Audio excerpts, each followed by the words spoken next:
Welcome to this 19th edition of the International Conference on Quality in Education dedicated to the theme of digital transformation of educational systems at the service of quality and equity.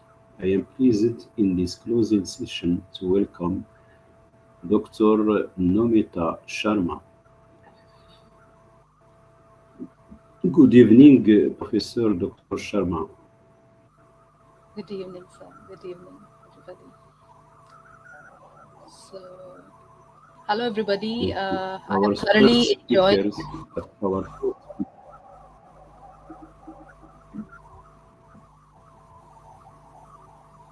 okay, you can start. Okay. So, hello, everybody. I'm Nomita Sharma, and I would be talking about challenges and opportunities of online teaching as a pedagogical tool. Before I start, I would like to thank the organizers of 19th International Conference on Quality in Education for making me part of this such a prestigious conference. I have thoroughly enjoyed listening to all the speakers, getting insights from them, and also learning from them that how we can improve the quality of education in any area. So I'm going to talk about these topics that is abstract introduction, literature review, methodology, findings, discussion, and conclusion. And all these points are part of my project, which I have done in the year 2020 to 2021, and it's still going on. It's going to close very soon, wherein we look forward to publish our paper very soon. Apart from these points, I'm also going to discuss my own experience of pandemic, especially while doing online teaching, because at that time we hardly had any time to think about a way or doing experiments of finding a new technique or a new way to how to improve the quality of education that we were imparting at that time. So let's get going. So, abstract pandemic COVID-19, as we all know, has created a difficult time for each and every single person around the whole globe. The impact of this coronavirus was not just on one particular sector, but we can actually see that each individual sector, be it we can say hospitality, medical or auto component or textile or any other, has been vastly affected by this particular scenario. And as a result, well, we say that we also heard that in the pandemic time, maintaining social distance actually became a new normal. And due to that, many different sectors wherein we have the norm of doing work in group, such as maybe organizations or maybe colleges or maybe schools, where we normally don't study as in one-to-one basis, but we study as a group, we had no option but to resort to the online mode of teaching. The methodology followed in this paper is the systematic review of the literature and the personal communication with the academicians and students via online mode. While doing this project in the year 2020, well, we were all teaching online, there was a big challenge. And the challenge was to figure out that there are different problems that we are facing while going online, how to maintain the quality, how to keep up the attendance, how to motivate students to come and also get better understanding about the subject. So these very challenges, I think, were the motivation behind starting this project. The findings show that there are different challenges that we all faced as a barriers to realizing the value of online teaching. Apart from these challenges, I think that there were several opportunities that were there in the form of silver lining, like in the form of we had ample time to learn, unlearn, and do many more things. Maybe we cannot do those in the offline mode. Though there are different studies that exist on the issues of online teaching, but very few have studied online teaching in the light of pandemic. Introduction. So, due to the pandemic situation, we all know that all educational colleges, schools, institutes had to rely on the online mode of teaching and even adopt new pedagogical tools. It was a new day for us wherein we were not knowing what to teach, how to teach, and what method to use in having the best education or best quality in education. And that way, I think we all were experimenting during that time.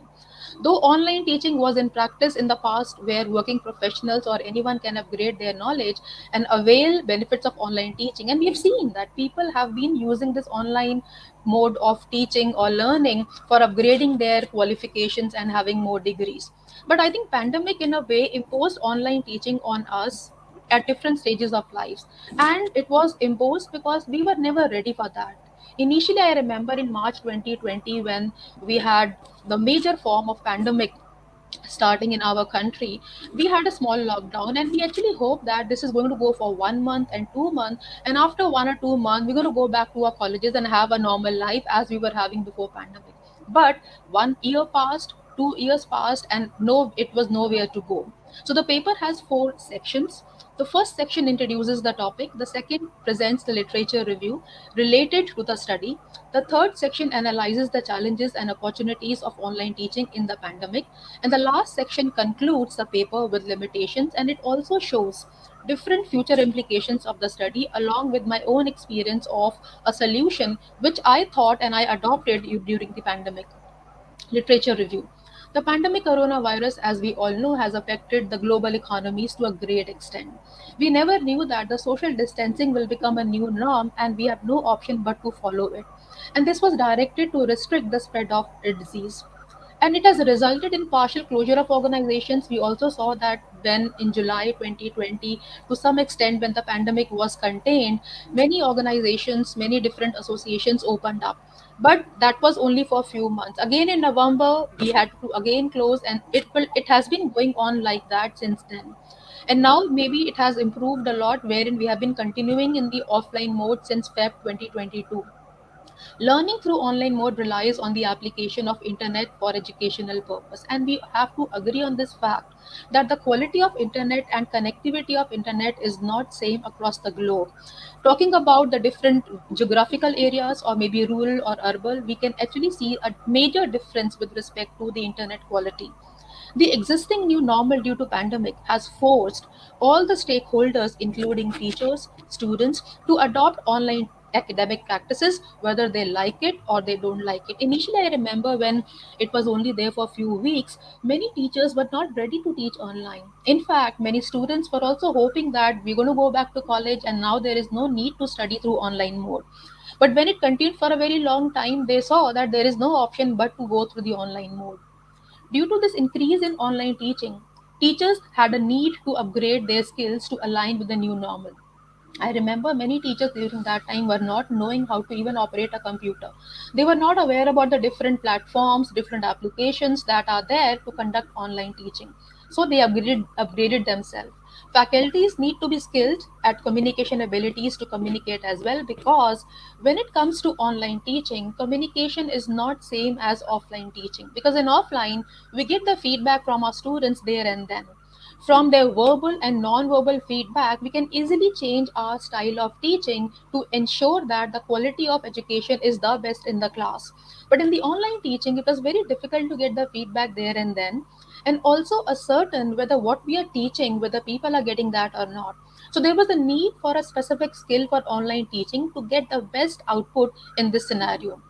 Also, the theoretical subjects were required to be taught with a different approach. Reason being, when there is a class for 2 hours, well, it becomes very difficult to get the attention of any student continuously for 2 hours. It was seen that even when we have having offline classes, we normally see students after half an hour getting showing some change in the body language, and from that we can make out that we need to either change our approach or we need to change some topic, so that people can stay and sit in the class with more attention, and they don't want to go out. So in the online teaching, it was very difficult to guess that body language cues that they are giving, and it was very difficult to change the style according to that. So it became a challenge to keep up the attention of students in classes with a longer duration. Another concern was the including pedagogical tools used in the online teaching, course content development, and course instructions. There were many teachers I remember who are not in the habit of making presentations, and they just use black board and chalk, and they just take classes as extempore. Even those teachers had to adopt this new normal, and they changed their ways to improve the quality of teaching. So there were challenges regarding students participation, willingness, expectation. I remember initially students were very excited to come online and study in classes, and there was a lot of enthusiasm. But when this pandemic went on for a long time, we could see that slowly and slowly that enthusiasm is going down. So what could be the solution for this? Maybe we have to adopt new teaching styles, or maybe we have to do something in the class because certainly we can only teach, we cannot do something else. So we have to look for those new ways with respect to teaching, with respect to our subject, or maybe we can combine the different approaches together in order to have the best output. Adaptation is also required both in case of asynchronous and synchronous online learning. The present study explores the challenges and opportunities of online learning amidst pandemic. So, what methodology we have used? We have used qualitative as well as systematic review paper that starts with an evaluation of literature on the topic. Initially, there were hardly any literature with respect to pandemic and online teaching. So, what we did, we waited for some more time for some literature to come up, and we started doing literature available from the history. We also tried to ask open questions from the respondents, basically students and teachers, regarding challenges. And we asked that what opinion do they have? Would they want to continue in online teaching, or would they want to be in the hybrid mode, or what? We selected around initial 100 faculties and students who were known to us via online mode. Such a mixed method approach, along with quantitative and qualitative, has emerged as an important tool for academicians and researchers worldwide. There are several examples of mixed method studies available in the literature. This methodology is also supported with Prisma 2020, which is intended to be used in the systematic reviews. It can be utilized for systematic reviews that are original and updated. So I made this particular table highlighting the indicators in the Prisma checklist. We have the background suggesting the objectives of the study, that says systematic analysis of literature review to study the challenges and opportunities for teaching as a pedagogical tool. We use these different keywords that were available for searching documents online in order to select the best possible document available anywhere in the online source. So the keywords were educational response to COVID 19, learning to teach controversial issues, benefits and challenges of online instruction, development of society, social issues, interactions and behavior of teaching community, faculty perception of online teaching, effectiveness indicators, so on and so forth. We also discussed about the information sources. To start with, we settled with only 12 research papers from the 12 journals, and right now this particular number has reached 190 from around 50 journals, and we have around 70 documents from the online sources till date.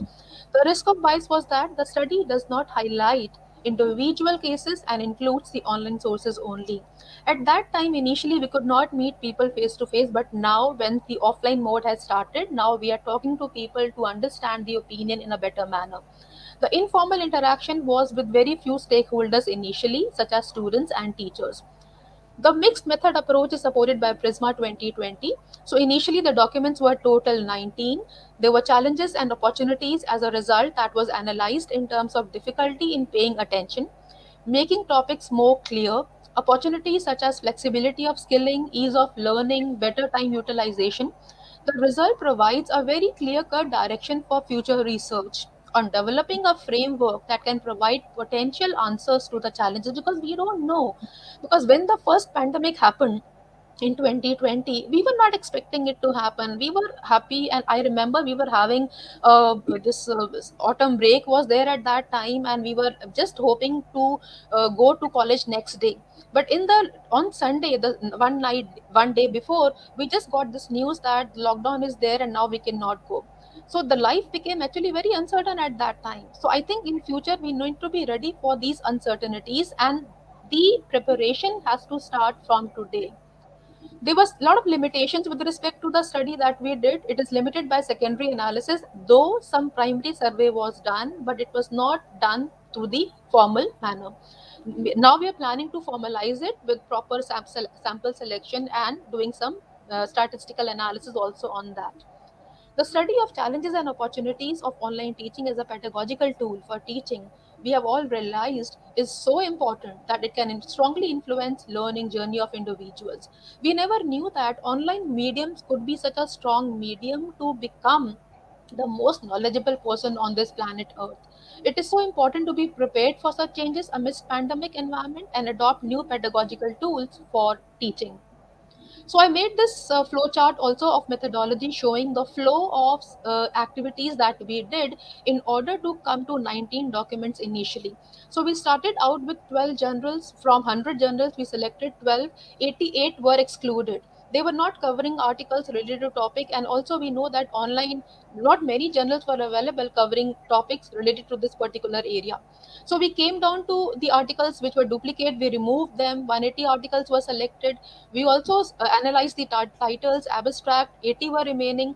We excluded the articles that were not in English, where there was no human participation, where there is no directly connect with the topic, or maybe they are published too late, maybe in the history we didn't consider those articles.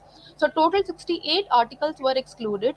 Maybe they were, like you can say that they were extreme technical in nature. That language that was there in the paper, that was very very technical, either technical, it was too legal, or maybe they were talking about the educational history that was not the scope of the paper.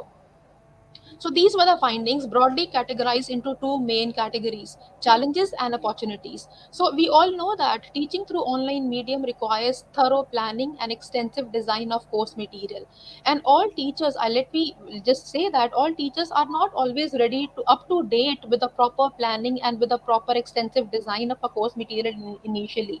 Though they make a plan, but I think every class is a new class wherein they do add on something in every class, right? Pandemic caught most of the educational institutes unprepared for continuing education, because they never knew that they would be needing computers, labs, internet connections for having online teaching. There is no doubt that they kept the academic fraternity busy, and I think they experimented the most during this time. Many faculties do not have the formal training of online teaching. Sitting continuously online in the online mode was again a difficult task, because when we are having online classes, we can easily roam here and there. But when it came to taking a online class and sitting in one place, it actually became a very difficult task for many people. Teachers are expected to take financial burden also, because many a times teachers complained that they were not having any financial help from the colleges, wherein they are supposed to be taking care of their own laptops, taking care of their own internet and other connections and other technological requirements. There was heavy use of computers, due to which many complained that they're having frequent burnouts. We must have heard about this report by McKinsey that says that many people are going to resign, and it actually happened in this pandemic time, where for no reason people are just leaving their jobs. So teachers have to arrange for maintenance as well, and I think it took a heavy toll on the well-being as well. Internet connectivity remained a major issue, with teachers often confirming about connectivity. Various students and faculties, it was learned that they went back to their hometown where they were not having major facilities for using technology for teaching online. Apart from that, another difference was seen with respect to urban and rural area. People over there in the urban area, they complained less. They said that they don't have much of a problem. The only problem is that they have to sit for long time and study online, and that is becoming too much for them. So computer literacy is another challenge that poses major barriers for these people. Over here, I would like to say one more thing, that computer literacy doesn't only mean knowing how to start a computer. It actually goes beyond that. So many people said that, yeah, we have computer, we know how to operate, but they never knew how to operate the applications that are required to teach online. So many had to undergo self-study courses to equip themselves, because that was the only option that we had. Even managing the voice quality is a problem. Well, some people speak very slow, some people speak very fast, some people speak very loud, some people speak very soft. So depending on the voice quality also, I think as a faculty teaching online courses, we have to adjust our voice according to the medium and according to the quality and what is the expectation of the student. Many complain that the voice is not clear, it's not audible. I remember in the online teaching, half time used to go in asking students that, are we audible? Are we okay? Are you getting anything or not? So more adjustments are required for teaching and faculties with disabilities as well. Data privacy was another issue, wherein people were not very comfortable in sharing their maybe assignments or marks or email IDs via online sources. Online interaction through various digital tools can breach data privacy, and this can be open to misuse also. According to OECD 2020, there are problems with respect to online teaching that include managing balance between different online courses, because a teacher was not teaching just one course. They said we are going to teach four courses in one day, and we are expected to hop on from one course to the other course without a break, and that was a major problem and impacting their mental and emotional health also. Both faculty and students have to be comfortable with the use of technology while using, and for that we need to have this training in the college, and we need to facilitate them in going for this online classes or online teaching. Facilitating enriching discussion and developing a community of interested individuals might also question the online teaching practice. Students may not be in the habit of joining online communities. Well, students are in the habit of joining different, we can say, gaming sessions and different fun activities. But when it comes to studies, they might hesitate and they may have their own reasons not to come online for studies, and they may not want to be part of that whole process. So, academic staff also complain that they are not being able to manage work life balance. Apart from these challenges, there were many opportunities. I consider especially very lucky to have attended so many webinars, so many online conferences, not just in my country, but globally. 24 hours it was available, and they were up there, and we could attend that. This was not possible in the offline mode. So I was very happy attending different conferences, learning a lot from different people, and adding on to my knowledge. In addition to the development of cognitive skills, children showed increased confidence, mode of communication was improved, and interaction, and these were associated with the varied activities and routines established within the early year settings. The online mode of teaching was prevalent even before pandemic, but during pandemic it was the only option. So there were many people, like both faculties and students, who actually got ready to be in the online mode for the pandemic situation. It is found that opportunities such as freedom to study as per convenience, well, I don't have to especially get up early in the morning to go to college. I save my time in commuting. I save money for that I normally use for petrol, for transportation. There are flexible working hours, so that rigidity was gone in the pandemic time, wherein I'm learning as per my own convenience, and that resulted in a more better quality, you can say. That's what people said. These benefits gave opportunities for reskilling and upskilling and preparing for the future. Many individuals took this opportunity to participate in webinars to update their knowledge on regular basis. The advancement in technology and computer based teaching has increased the boundaries of teaching. Because initially I used to feel that I can only teach this particular subject, which I have been teaching for the last so many years. But going through the online mode and going through the different subjects showed me different opportunities which I can now adopt in the pandemic time.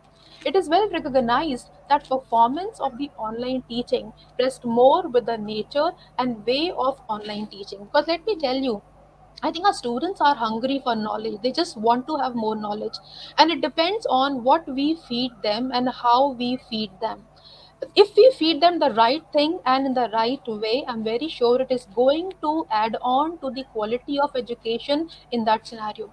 The growth of technical concept provided opportunities in the educational area. Technical problems were also there, but they provided the silver lining for furthering their skills. And many did use reskilling and upskilling during difficult times. Many individuals used pandemic time in a fruitful manner and created online content related to subject taught by them. I know many faculties and students who made different videos, not only for their own subject, but varying subjects that they may not be studying at that present time, but they just want to make a video and teach people about that particular subject. So that was another add-on that they did just to impart education to the needy ones. Discussion. So we have come up to this hardcore reality that pandemic is still here. It hasn't gone, and we have the example of China in front of us. Even after almost 2 years, we are yet to come out from this particular pandemic totally. The focus of paper is on the educational sector. The paper has traversed through the challenges and opportunities of online teaching that has been in a way forced on the academic fraternity. There were several challenges like technological, social, developmental. There were problems regarding eye health, also general well-being. Many people said that they got speck during this pandemic time. There was misuse of technology, decrease of attention span, frequent burnouts were there. But at the end of the day, they said that even though we have these challenges, but we are really enjoying the opportunity of learning more at our own pace. So pandemic has resulted in a heavy use of technology, no doubt in that. But due to this, people are finding it challenging to improve their learning. So they were varied opinions, but largely people were positive and they were hoping for things to improve and become better. Many complained about the connectivity, while others simply were without proper infrastructure, as I already said. Now there is no need to get up early in the morning. We are totally now free to study at any time, save petrol. We can reskill, upskill ourselves in 20 hours that we got, 24 hours that we got, then and accordingly prepare better for the future. Pandemic should be taken as an opportunity. Many said this thing in the survey when I discussed with them, to prepare for future. But still, a lot needs to be done at the, I think, micro as well as at the macro level, because we cannot say that it is a responsibility of individual only to look after infrastructure. All these problems, I think, have to be dealt in at the macro level, wherein the colleges and even the government needs to do something to provide better connectivity and better infrastructure for having online teaching medium. So I come to these three pictures, which were the important part of my way of solving the challenges that I was facing during the online medium. So we see the picture of King Akbar and Birbal, Lord Buddha and Angulimal, Guru Dronacharya and Eklavya. And all these are very famous stories in Indian literature, Indian history, and we all have a lesson or one to learn from these stories. So Akbar was a very famous administrator, very very famous king, and a very very able king, and so was one of his minister Birbal. So they are very funny tales, and we've also learned very valuable lessons from them. So what I did, I actually used these stories in teaching the subjects which I was teaching in 2020. At that time, I remember I was teaching a subject on ethics in consumer behavior, and I remember one another was a practical paper. So while teaching ethics in consumer behavior and organizational behavior, I started quoting these stories in the subject. And what was the trigger point? In one of the class, once it happened that while teaching online class, I just asked my students that I was taking the example of Robin Hood, which I presumed is a very very famous personality. So I asked my students that, have you heard about this personality Robin Hood? And a surprising answer came. They said that they are not aware about this personality and they haven't heard about him. And that was the trigger point for me to take on the help of these stories in the lecture. And when I took on these stories, the aim was not to just tell the story. The aim was to use these stories, which are having such a valuable lesson in our life, and connect them with the subject that we are teaching. And I remember in our own school days, we used to have culture course subject, and we used to study these stories of different personalities from history, religion, different communities, different countries, and we used to thoroughly enjoy that. And maybe still date, if I remember that, it is a proof that I've enjoyed those subjects at that time. So that was the reason I took on these stories in the subjects and made my classes quite interesting. Of all the three stories, so first is that of the King Akbar and Birbal. The second down, we have the Guru Dronacharya and Eklavya, where Eklavya, the guy sitting down, is said to have given his right thumb to his guru, and that is very very courageous, full of bravery, and due to that he couldn't be a best archer as he wanted to be. The first second story is about King Akbar and Guru Dronacharya. The third one is about Lord Buddha and Angulimal. That's my favorite, so I'm going to focus more on that. Well, this story I think people have heard about, so I don't want to have a shocker where they say we haven't heard about this story. So Lord Buddha, one fine day, as the story goes, that one fine day he's just going through a jungle. Angulimal is a very dreaded criminal of that time. So he sees Lord Buddha and shouts at him that, hey, you stop there, wherever you are going, just stop there and listen to me. To this, Lord Please, Buddha, please, you have 2 minutes to conclude. okay, sir, I'll just have last 2 minutes. So to this, Lord Buddha says that he doesn't say anything and continues walking. Angulimal says then further that, don't you know who am I? Are you not scared of me? Well, I am a scary monster, and why don't you stop? To this, Lord Buddha says that I have already stopped, and when are you going to stop? Listening these lines, well, the story says that Angulimal was transformed into one of the famous disciple of Lord Buddha. And when I narrated these stories, the student response was that they've never heard these stories and they are so happy. They gave the feedback that please use these supplements in teaching, and that is going to add on to our knowledge, not only for the subject but also for the story. I'll continue further. So, conclusion, the study has attempted to unleash the challenges and opportunities for the online teaching. So, my one input will be that when we are teaching, especially in the online mode, try to use the right mode. And again, in that right mode, try to see what new you can add on to a student. Because if we are doing the same thing in a same manner, a time will come when students become quite unattentive in the class. So if you want to have the quality in the class and have their attention and have them more engaging, do give something new to them that they haven't heard, and certainly they will be there on regular basis. There were different challenges faced by individuals for implementing online teaching. That we know many lacked basic facilities, many had to learn and unlearn many things. So pandemic has provided many opportunities in the disguised form, that we need to just clear up and see what these opportunities are. The study is limited by review of literature and personal communication with academicians and students. A formal empirical survey can be undertaken, which will be right now undertaken, especially in 1 or 2 months. Accordingly, we're going to submit our report and publish the paper.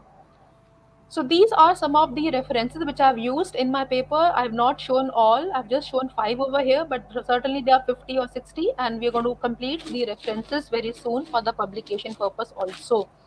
So that was all from my side. Thank you so much for your patient listening, and I hope you have enjoyed the talk. If there is any question, I would love to answer them. Thank you so much once again for having me here.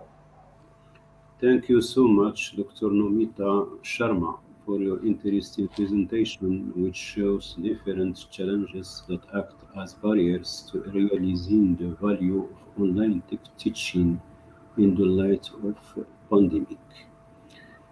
Now I have the pleasure to give the floor to Professor Karori Singh. Welcome, Professor.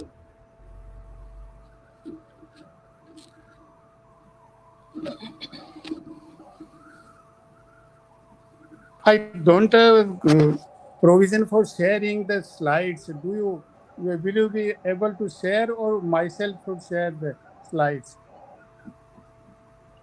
Okay, I will Hello? share your slides. Just a Yeah, will you moment. be able to share? Just a moment. Right. Or should I share?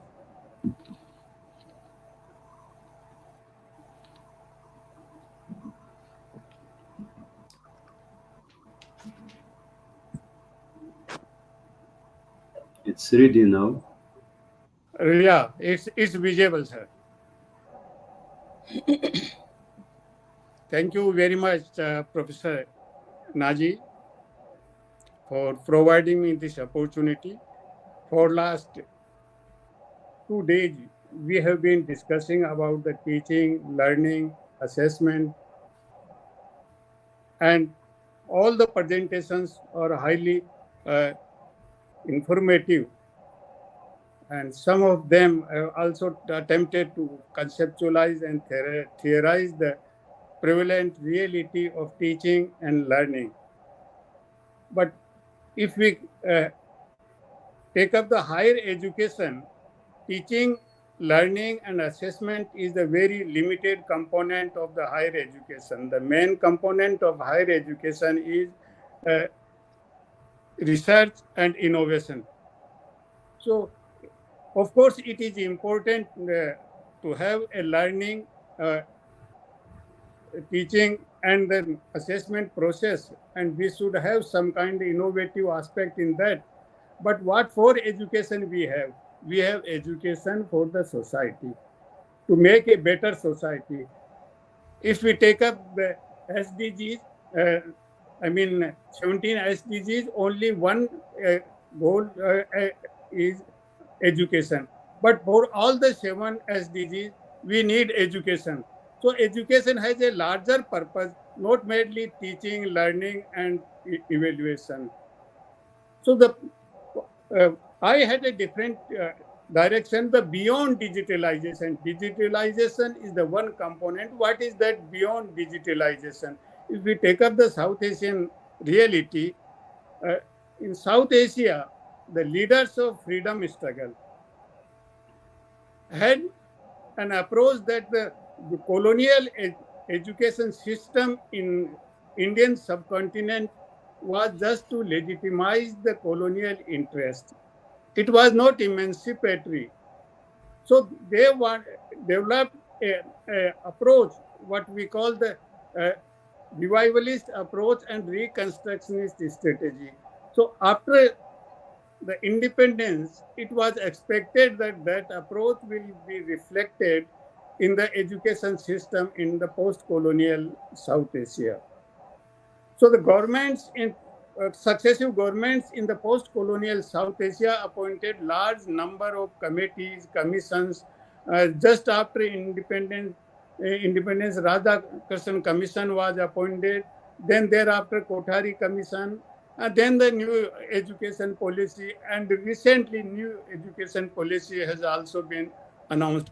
All these commissions and committees, they had particular goals and objectives of the education system apart from the structural and the teaching learning process, and these goals have been partially realized till today.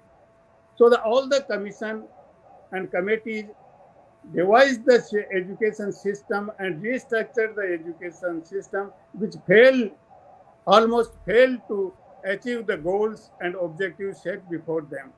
So in the post-colonial period, there were expectations. The various committees were appointed. However, knowledge system continued on the colonial pattern, and the Western orientation in terms of contents, training, and orientation remained during the post-colonial period. Next slide, sir. Three institutional structures have been evolved in the post-colonial South Asia. First, the knowledge creation in the university system. That is the main component, institutional aspect. The second was the independent research institutes outside the university setup, which were primarily devoted for research and innovation. And third, area studies. India alone had 50 area studies for studying different parts of the world. So the post-colonial South Asia had some focus on the research and innovation for serving the larger purpose of the society. Despite these structural and institutional differentiation, the expansion of knowledge, the focus of methodological and epistemological orientation remained the Western. So Western domination is still reflected in the educational system in South Asia. Next slide, please. Next slide. Yeah. So what are the challenges we faced in the South Asian context? The Western influence and domination continued in creation and dissemination of knowledge through research and innovation. Epistemological indigenization could not find sufficient place in the educational policy in regard to knowledge creation, irrespective of the subaltern and post-colonial orientation in creative disciplines. Thus, the knowledge remained underperformer in terms of the social relevance and heralding the meaningful change.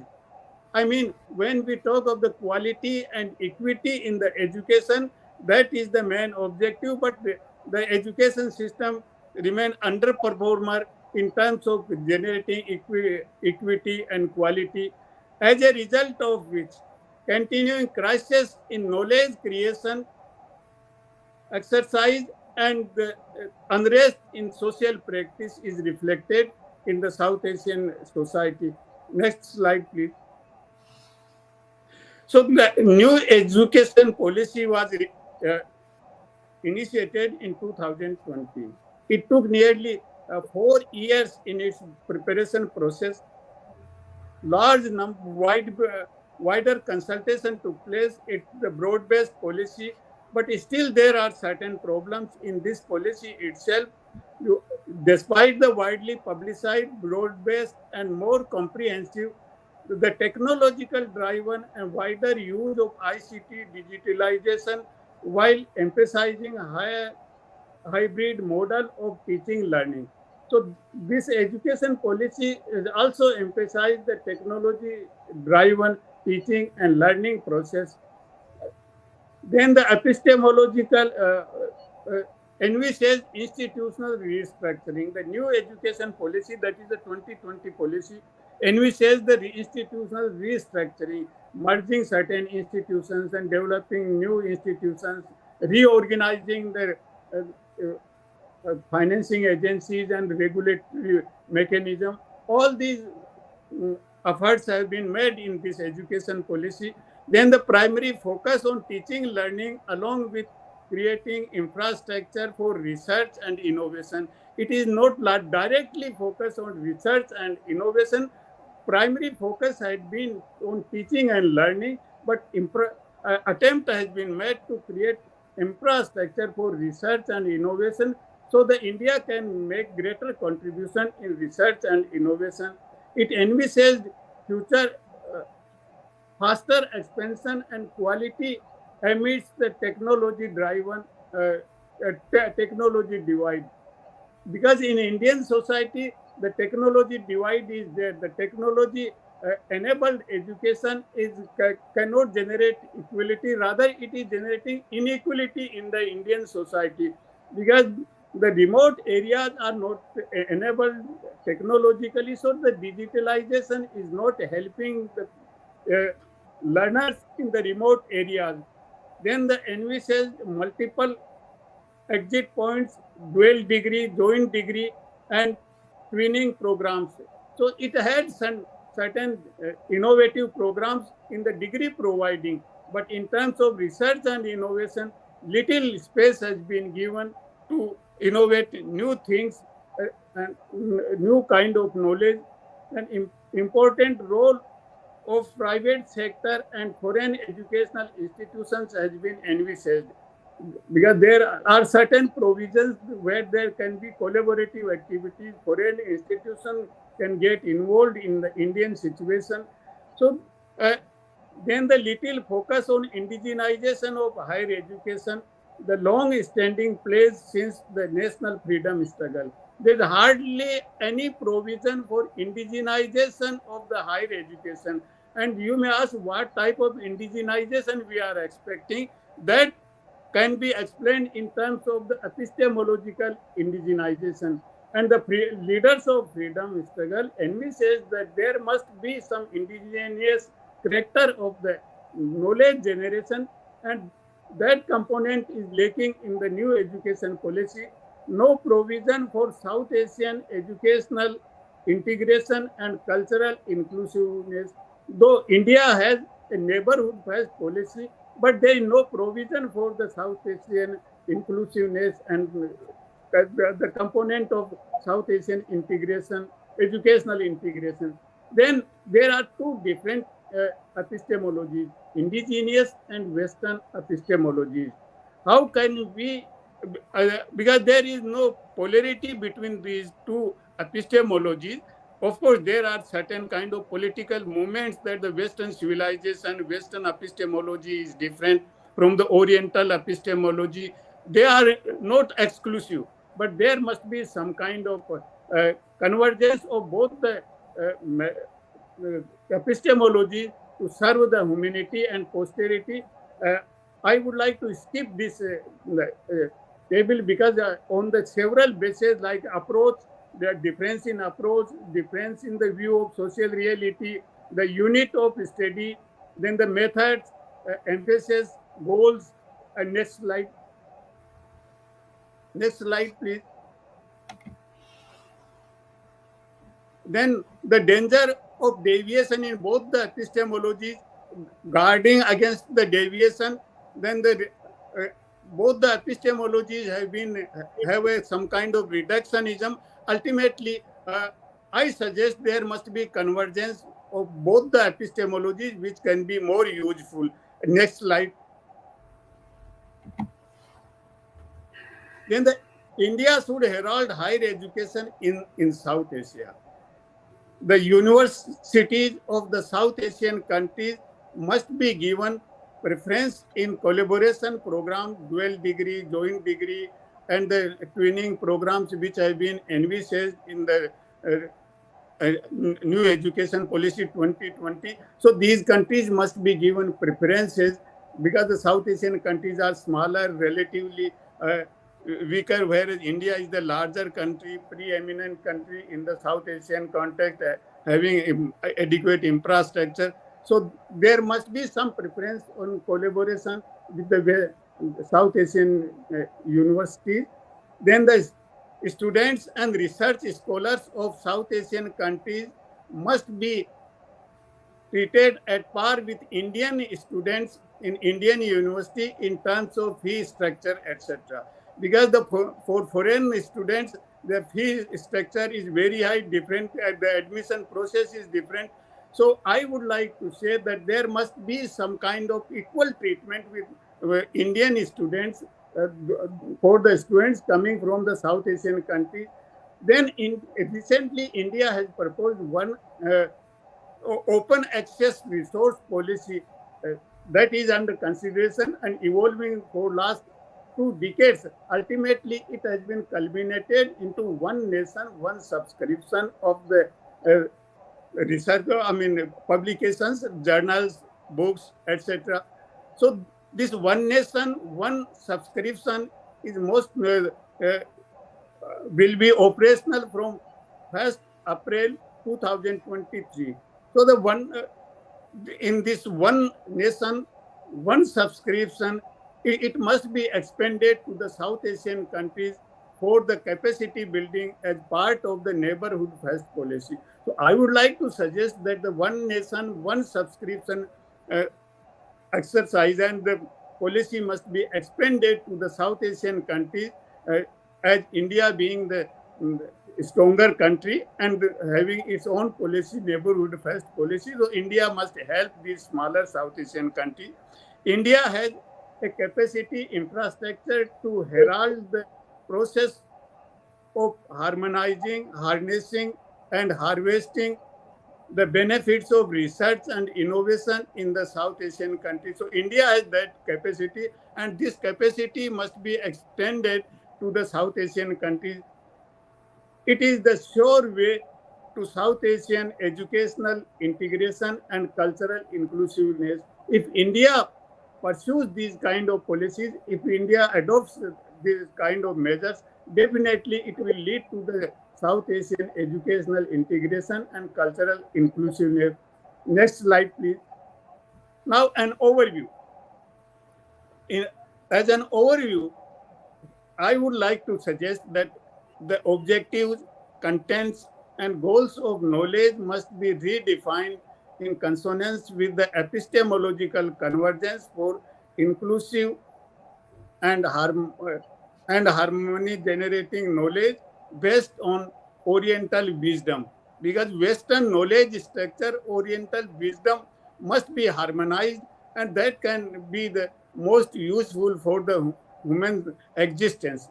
Then the digitalization, technology-enabled pedagogy, and the skill generation are instrumental in attaining higher objectives of civilizational evolution through research and innovation. Of course, the digitalization, technology-enabled pedagogy, all are relevant. They are the necessary conditions, but they are not sufficient.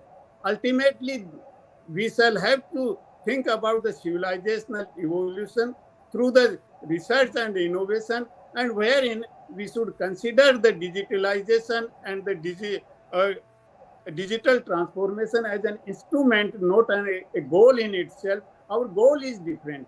So we are talking more about the instruments than our goals and our purpose. The purpose is different, instruments are different. So purpose is different, that is to advance towards research and innovation for the civilizational evolution. There is no conflict between both the epistemology.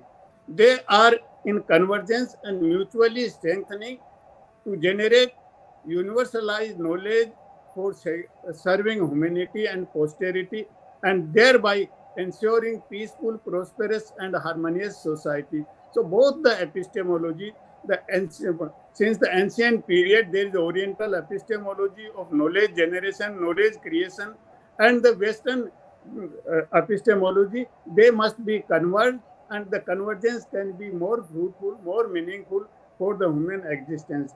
The responsibility lies more on India than on other countries for South Asian educational integration and creating universalized scientific knowledge through epistemological convergence, reflecting South Asian wisdom and worldview of common good, of peace and prosperity. So herein I would like to suggest that India must take a lead. India must herald the epistemological convergence for having the knowledge of universal significance, universalized scientific knowledge. At the end, I would like to say in nutshell, digital transformation can be helpful in optimum and efficient use of techniques in teaching, learning, but cannot ensure the quality and equality unless adhered to Humboldtian principles in teaching, learning, and Chicago principles in research and innovation for serving the humanity and posterity. So ultimately, what we should do is in teaching and learning, we should adhere the Humboldtian principles of education, and for the research and innovation, we should follow the Chicago principles, and then we can contribute meaningfully to the human existence, meaningfully to the society. And here India can lead. India has a capacity. India has a sort of infrastructure. So India must pull together all the South Asian countries to evolve the South Asian perspective while considering the Humboldtian principles of education and Chicago principles of research and innovation. Here, I think India is very slow in this direction. So India must rethink, redesign its educational policy to incorporate the Humboldtian principles in educational policy and the Chicago principles and research and innovation. I think Indian policy planners will look into this issue as a new education policy of 2020. Right at the moment, these are not component of the new education policy in India. So I wish Indian policy planners will move towards this direction and make a meaningful contribution in the education system in South Asia. With these words, I would like to thank each and everyone. There might be certain questions. Of course, I'm ready to respond to these questions. Though my some of the ideas I could not illustrate and elaborate in detail, so definitely they may evoke certain kind of questions, and I try to provoke your thinking. If there are questions, most welcome. Thank you very much, Professor Naji and his team. Thank you. Thank you so much, Professor Karuri Singh, for your excellent presentation. You're right, the objectives, contents, and goals of knowledge must be redefined in consonance with the epistemological convergence for inclusive and harmony generating knowledge based on Oriental wisdom. Thank you so much. Now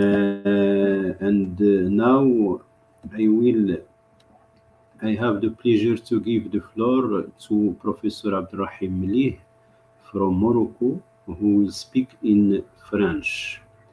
Bonjour, Monsieur Abderrahim Melih, vous avez la parole, vous avez 20 minutes pour présenter.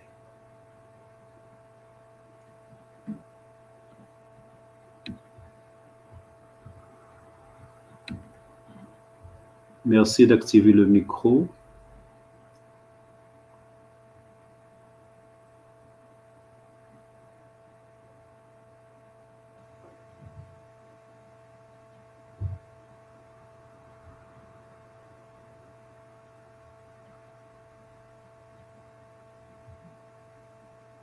Il faut activer le micro. En bas de page, vous avez un micro qu'il faut activé. Ok, Vous m'entendez? Oui, Voilà. C'est bon, Monsieur Nagy. Alors, je vais partager l'écran.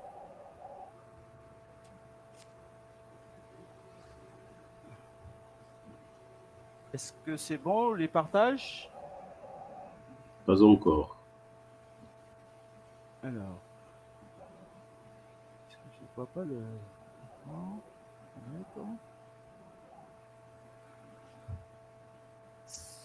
C'est bon? Maintenant, c'est bon. C'est bon. Voilà.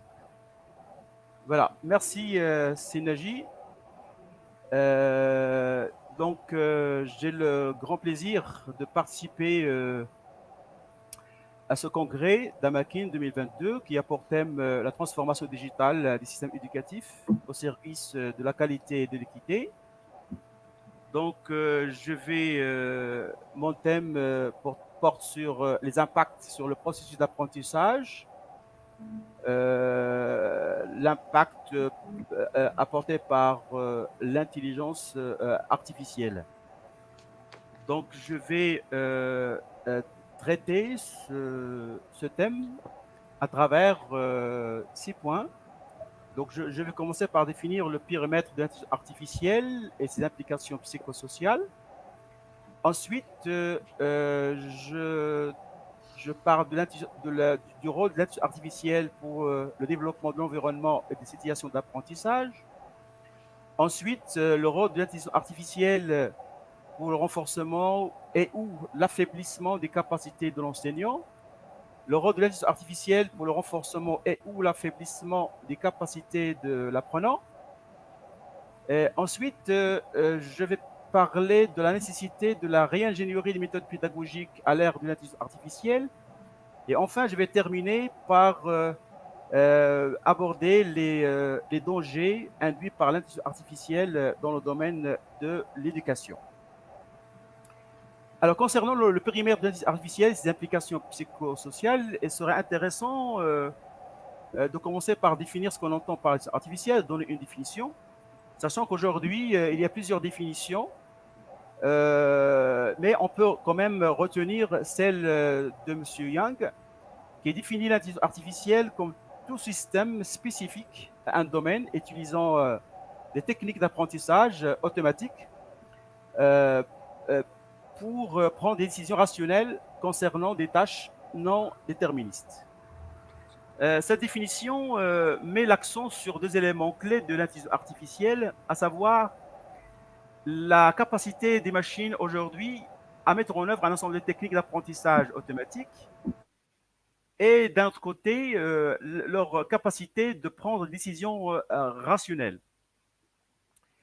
On peut dire aujourd'hui que l'intelligence artificielle est matérialisée par des machines intelligentes ou apprenantes qui sont capables de prendre des décisions de manière autonome en simulant les facultés de compréhension, de raisonnement et d'éducation de l'homme.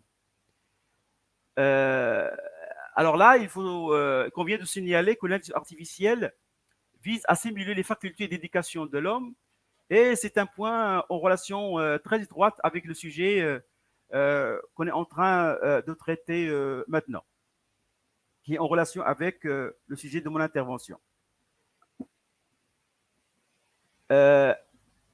En fait, l'intelligence artificielle est la convergence de plusieurs technologies émergentes aujourd'hui qui sont en train de bouleverser nos vies quotidiennes dans tous les domaines social, économique et politique, et en particulier dans le domaine de l'éducation. Ces technologies émergentes sont notamment l'informatique, qui permet aujourd'hui de concevoir des algorithmes intelligents en s'appuyant sur les avancées réalisées en mathématiques, notamment les statistiques, les systèmes probabilistes et la recherche opérationnelle. Il y a aussi les technologies de traitement du langage naturel qui nous permettent d'identifier la structure et la signification du texte en l'analysant, l'interprétant et en extrayant des informations pertinentes sur des personnes, des lieux, sur les événements. Ces technologies qui permettent aussi le traitement intelligent des documents et la génération de langage naturel. Il y a aussi les technologies qui sont développées en se basant sur les neurosciences qui servent de base pour modéliser le fonctionnement de notre cerveau que l'intelligence artificielle cherche à simuler. Et je pense qu'il y avait hier un exposé qui a été présenté sur quelques avancées qui ont été réalisées à ce niveau et que dans le domaine des neurosciences et que l'intelligence artificielle cherche à simuler pour développer des compétences qui simulent le fonctionnement du cerveau. Et enfin, les technologies de reconnaissance de la parole, la reconnaissance de la parole des personnes et des objets qui renforcent la capacité des machines dans le domaine de la perception des choses.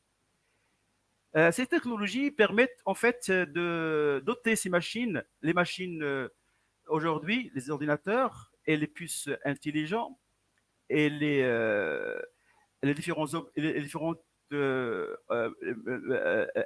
appareils qu'on pourrait construire sur la base de l'intelligence. Ces technologies permettent de doter ces machines de certaines intelligences en s'appuyant sur leur grande capacité de calcul et la disponibilité de quantités énormes de données qu'on appelle aujourd'hui les big data. Les big data.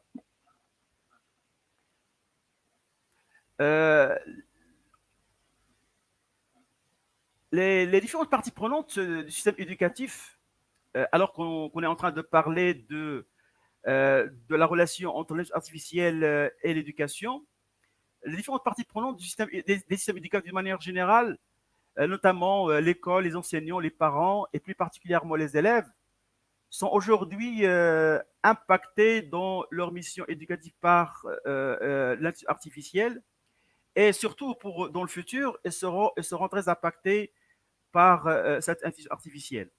Ces impacts sont dus aux capacités de ces machines et de ces puces intelligentes de réaliser un ensemble de tâches, à savoir la collecte et la mémorisation des données, la perception des objets, des événements et des actions réalisées par les hommes, la détection des émotions. Aujourd'hui, on est capable de construire des robots qui permettent de détecter les émotions des personnes.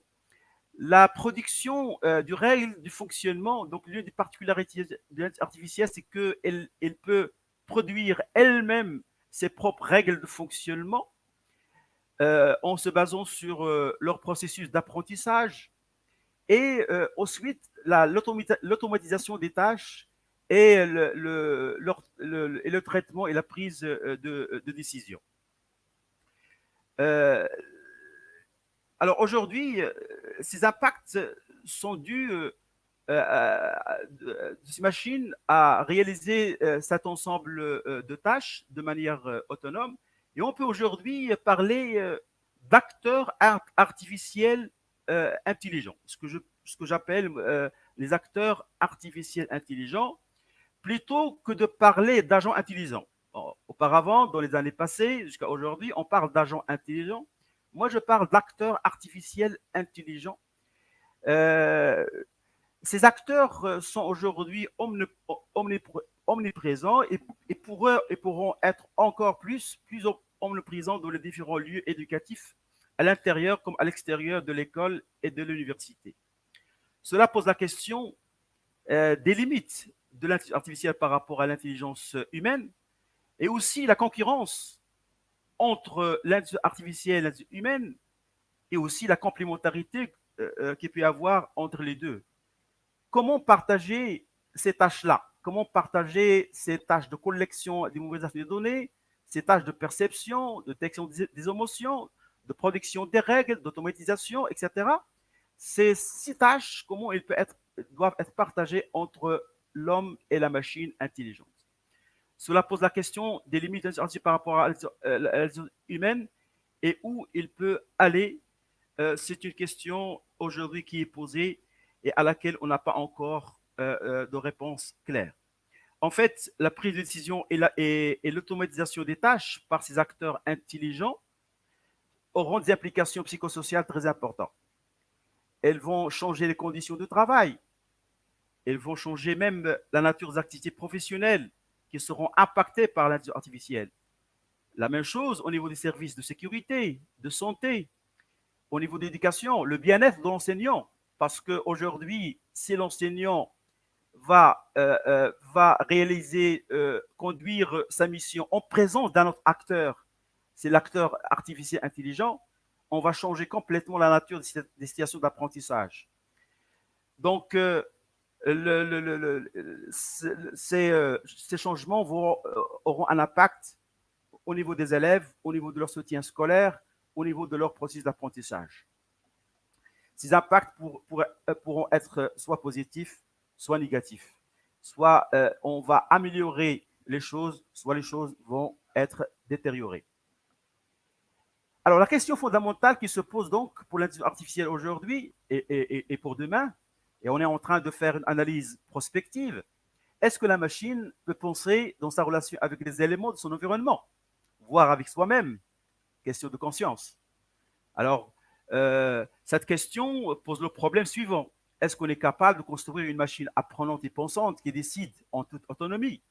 C'est-à-dire une machine qui a un système de raisonnement propre et autonome, qui produit de nouvelles idées et qui peut faire de l'autocritique consciente de ses idées et ses actions. On est en train de rêver un petit peu, mais les limites ne sont pas encore définies dans ces domaines-là.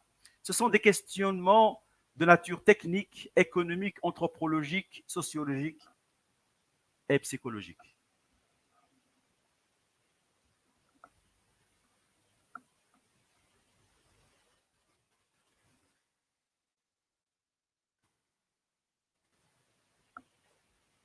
Donc, les questionnements, quelles sont les limites de l'intelligence artificielle vis-à-vis de l'intelligence humaine?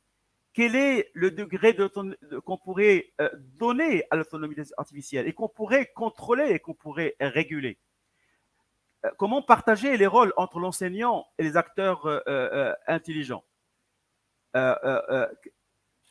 Est-ce qu'il y a possibilité que l'intelligence artificielle dépasse celle de l'intelligence humaine? Et aujourd'hui, on sait bien que la machine intelligente, aujourd'hui, elle est capable de réaliser un ensemble de tâches que l'homme ne peut pas réaliser, vu sa capacité de traitement et vu son accès à des big data. Aujourd'hui, la grande part des investissements dans le domaine artificiel, surtout ceux des géants d'Internet, GAFAM aux États-Unis et BATX en Chine, portent sur les domaines commerciaux, car on cherche la rentabilité financière et non pas la rentabilité sociale. Et le souci de l'éthique n'est pas prioritaire pour ces investissements, alors que dans le domaine de l'éducation, c'est une question qui est cruciale.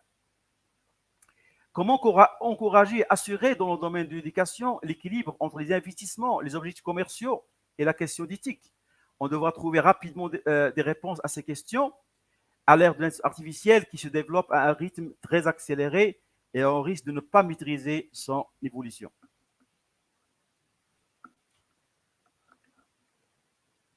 Donc, durant les 5 dernières années, on a assisté effectivement à un développement technologique rapide de l'intelligence artificielle. Depuis 2017, plusieurs pays, notamment l'Allemagne, le Canada, la Chine, les États-Unis, la France, l'Inde, le Royaume-Uni, la Suède, l'Australie, l'Espagne, etc., ont élaboré des stratégies de développement et d'intégration de l'intelligence dans les différents domaines, surtout dans les domaines suivants, le domaine du développement industriel, transport, santé, services financiers, la sécurité.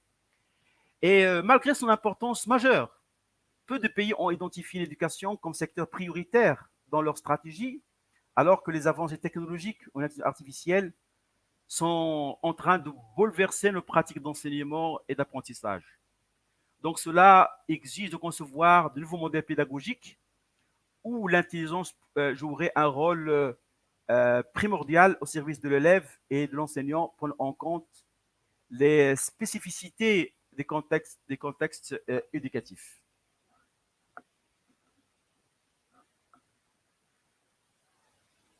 Donc, on a besoin d'un nouveau modèle pédagogique. Alors, pourquoi on a besoin d'un nouveau modèle pédagogique? Parce que aujourd'hui, et surtout pour demain, dans les situations d'enseignement d'apprentissage, il y aura la présence d'un nouveau acteur, qui est l'acteur artificiel intelligent, qui va participer dans le processus d'enseignement d'apprentissage.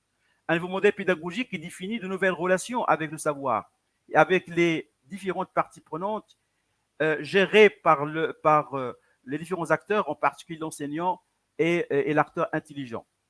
Un nouveau modèle qui définit les rôles de ces acteurs et en particulier le rôle de l'acteur artificiel intelligent. Dans ce nouveau modèle, on doit doter l'enseignant des compétences en intelligence artificielle et modéliser ses relations avec les acteurs intelligents. De même, on doit doter l'apprenant des compétences en intelligence artificielle et modéliser ses relations avec les acteurs intelligents. Aussi, on doit instaurer l'école intelligente dotée d'espaces virtuels d'apprentissage, allant des technologies d'apprentissage modernes telles que le blockchain, la réalité augmentée, métaverse. Métaverse qui permet d'avoir un réseau d'environnement virtuel 3D qui sont actifs, dans lequel de nombreuses personnes peuvent interagir entre elles réellement ou virtuellement et effectuer des opérations, même opérations commerciales, opérations d'achat et de vente, moyennant la cryptomologie qui utilise la technologie blockchain. La présence d'un acteur intelligent qui a une grande capacité d'apprentissage sur le processus d'apprentissage lui-même. Et ça, c'est une nouveauté. On a une machine qui apprend sur le processus d'apprentissage lui-même. Ça, c'est un point vraiment extrêmement important. Et qui, l'enseignant n'a pas sa capacité, surtout de manière automatique, de manière rapide, et qui intervient dans ce processus. Cela entraîne une modélisation dynamique des situations d'apprentissage qui est basée sur le travail collaboratif impliquant plusieurs personnes et plusieurs machines. Donc, cela entraîne aussi la réforme numérique des curricula et des programmes de formation. Donc, il convient aussi de signaler que l'intelligence artificielle concerne tous les processus d'éducation, en commençant par le diagnostic des prérequis et en terminant par l'orientation scolaire, en passant par les activités d'enseignement, d'apprentissage, de développement des soft skills, d'évaluation des acquis, etc. À chacun de ces processus, l'intelligence artificielle peut apporter une grande valeur ajoutée. L'intelligence artificielle dans le domaine de l'éducation sera caractérisée par les big data, par les grandes bases de données énormes sur les élèves, sur les enseignants, sur les projets éducatifs, ce qui est de nature à créer de nouvelles configurations de situations d'apprentissage qui seront caractérisées par des connaissances approfondies sur les expériences passées d'enseignement d'apprentissage et sur les leçons à en tirer pour les nouvelles expériences. Aujourd'hui, à l'ère de l'intelligence artificielle, on parle de l'expérience comme un élément très important dans le nouveau modèle pédagogique. Le développement des robots éducatifs spécialisés vont jouer un rôle très important dans ces expériences et vont créer de nouvelles relations spéciales avec les enseignants et les élèves, donc le dialogue machine-homme.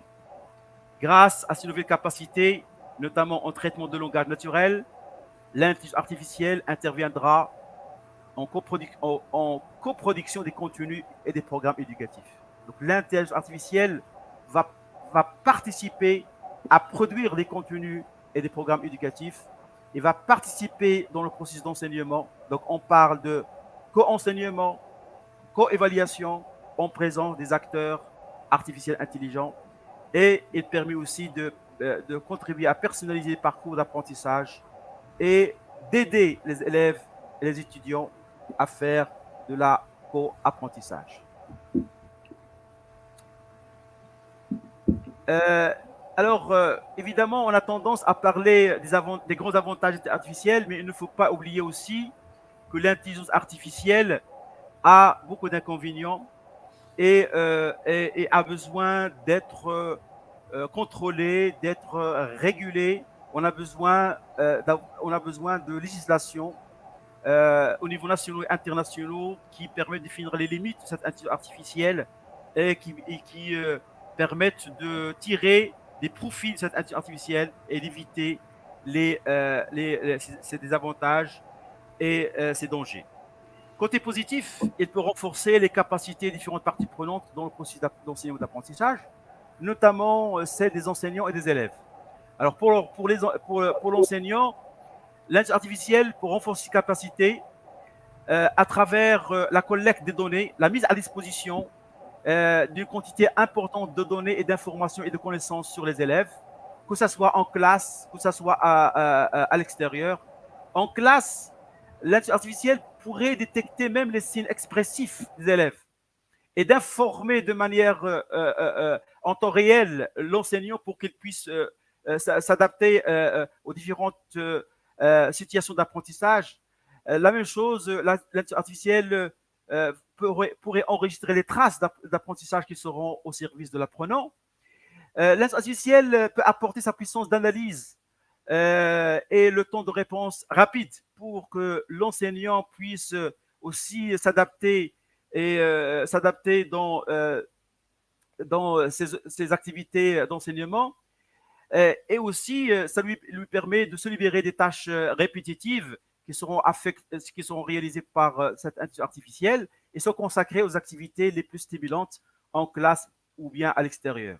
Ça lui permet de maîtriser le temps en lui donnant les moyens de bien s'organiser. Ça lui donne un ensemble d'interprétations psychologiques qui l'aident dans son action d'enseigner. Elle lui permet elle va l'aider à prendre un ensemble de décisions assez rapidement. Elle lui permet aussi de personnaliser le parcours des élèves et de détecter les risques de décrochage. Elle lui permet aussi de travailler à distance et de créer ce qu'on appelle aujourd'hui les classes virtuelles. Et aussi, elle permet de développer de nouvelles méthodes pédagogiques efficaces. On va revenir sur ce point-là dans les diapositives qui vont suivre. Alors, au niveau côté négatif, l'intelligence artificielle risque d'affaiblir les capacités de l'enseignant parce qu'elle peut prendre en charge quelques tâches normalement que l'enseignant devrait prendre, où on a besoin de relations humaines, où on a besoin de l'expertise de l'enseignant et dans sa relation avec l'élève. Et elle peut engendrer aussi des difficultés en termes d'organisation du temps de l'enseignement, puisqu'il y a un autre acteur qui, avec lui, qui participe dans son processus d'enseignement. Il y a un risque de non-maîtrise des situations d'apprentissage à cause de la présence de cet acteur artificiel intelligent. Aussi, il y a possibilité d'avoir des interprétations biaisées, psychologiques biaisées, ce qui est un peu ce qui peut représenter un danger, puisque les algorithmes ne sont pas infaillibles. Il y a aussi un risque de mauvaise orientation à la prise de décision.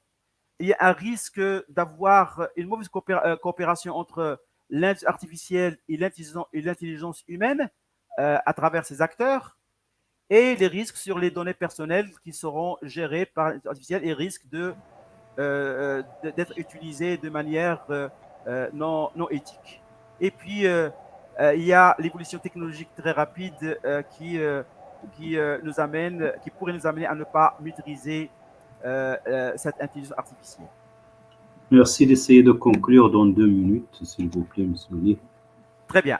Alors, concernant donc l'apprenant, donc la même chose, il y a possibilité pour les élèves, les nouvelles plateformes aujourd'hui qui sont disponibles peuvent fournir de nouveaux types de formations en ligne, tels que les systèmes tutoriels intelligents et les MOOC, ce qu'on appelle les MOOC, Massive Open Online Course. Ce sont des formations interactives et intelligentes, dispensées en ligne et ouvertes à tous.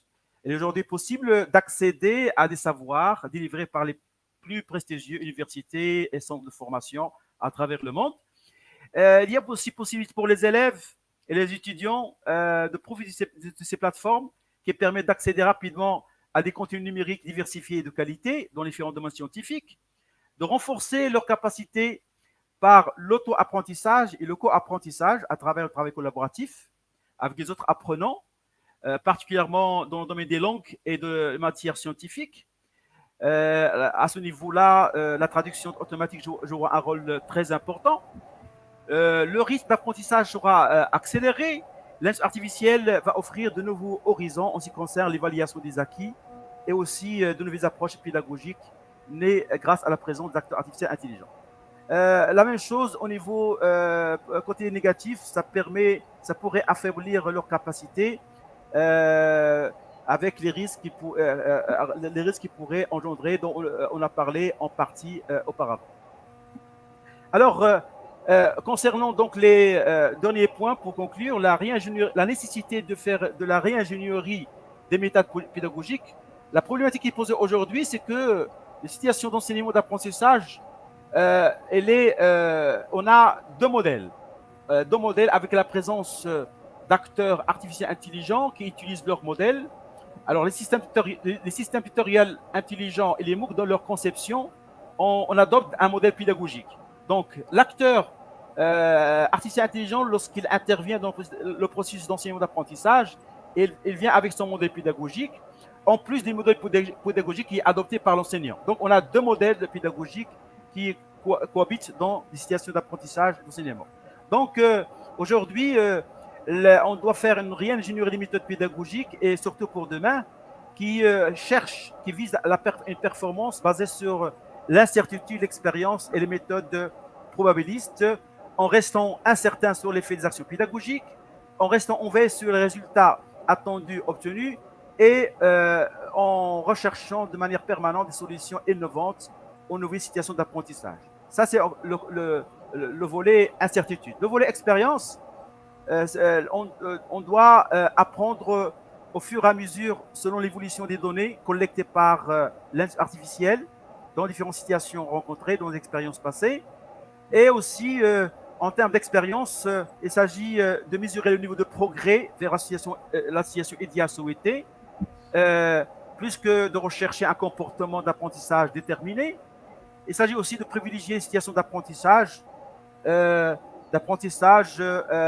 les plus appropriées, les plus probables lors de la planification de l'enseignement sur la base de l'expérience passée et des données collectées à l'aide de l'intelligence artificielle. Donc aujourd'hui, on a besoin de nouvelles méthodes pédagogiques et surtout pour demain, lorsque l'intelligence artificielle sera encore omniprésente dans les salles, dans les classes, dans les écoles, dans les lieux éducatifs, on a besoin de méthodes pédagogiques proactives qui permettent d'anticiper les besoins et les attentes, adaptatives aux différentes situations d'apprentissage, évolutives au fur et à mesure de l'avancement, résilientes, curatives, itératives et innovantes.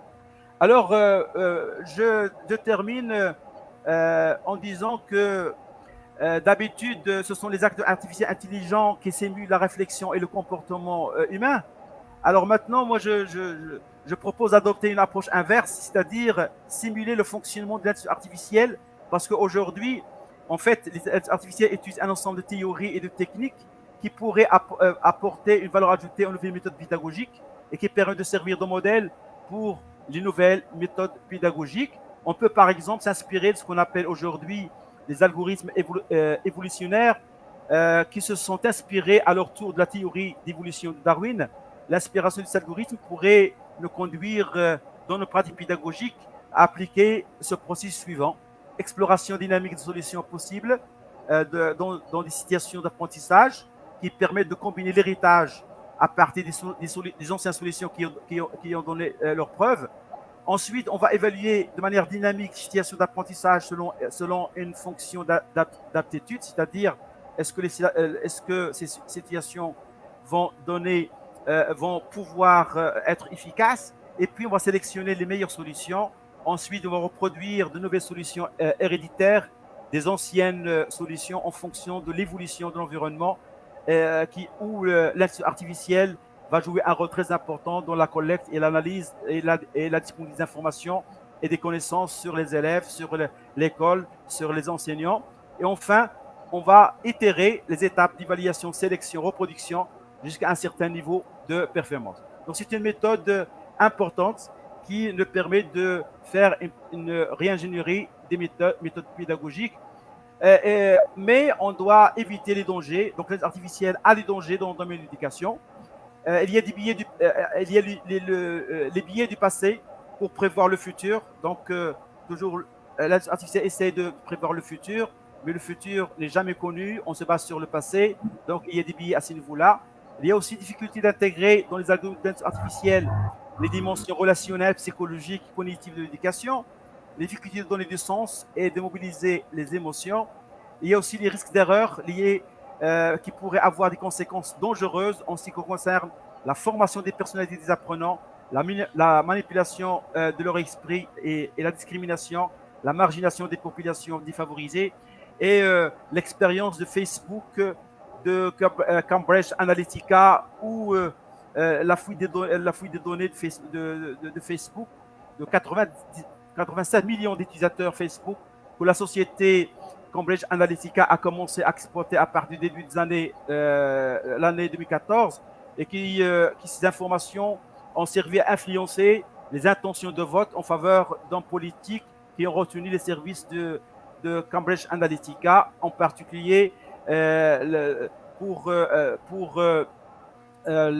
influencer donc les Américains dans les élections et aussi pour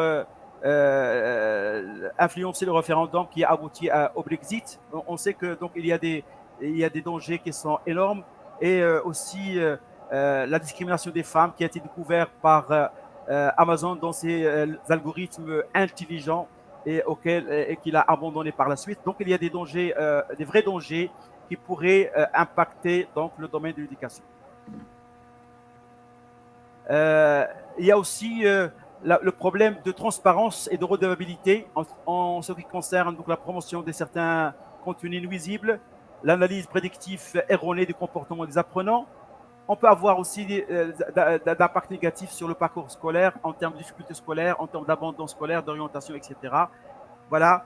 Donc, il y a un ensemble de dangers auxquels on doit faire attention, pour lesquels on doit donner des réponses. Donc, il y a des grands avantages pour l'éducation, mais aussi il y a de grands dangers pour lesquels on doit trouver des solutions. Donc, je vous remercie pour votre attention. Merci. Merci beaucoup, M. Abdrahim Bih, pour cette excellente présentation